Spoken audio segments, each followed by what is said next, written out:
एखाद्या देशामध्ये सुरू असणाऱ्या युद्धाचे परिणाम थांबण्याचं नाव घेत नाहीये.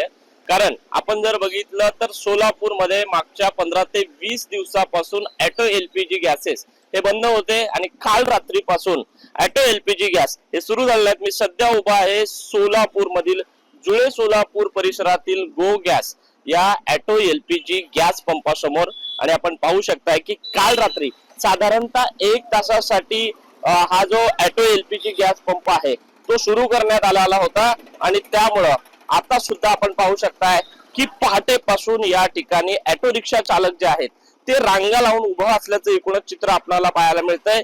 आता 8 वाजेपर्यंत थांबलेलं आहे. तर काय 8 दिवस झाले बंद आहे. सध्या तर लय परिस्थिती खराब आहे आपली रिक्षावाल्यांची. तरी जिल्हाधिकाऱ्यांना निवेदन आहे की हे कंटिन्यू करावं पंप. पैसे नव्हते काय नव्हते, वाहून वगैरे घेतलो, 2 टाइम खाल्लो चटणी भाकर, बँकेचं लोन वगैरे त्यांना सांगलो, रिक्वेस्ट केलो. अशी परिस्थिती होऊ देऊ नये आम्हाला. फक्त रिक्षावाले काही विनंती आहे. प्रत्येक गोरगरीब आहे तिथं न्याय फक्त आम्हाला मिळेल फक्त बस. कॅमेरा नागेश चिप्पासह विश्वभूषण लिबाय, साम टीव्ही न्यूज, सोलापूर.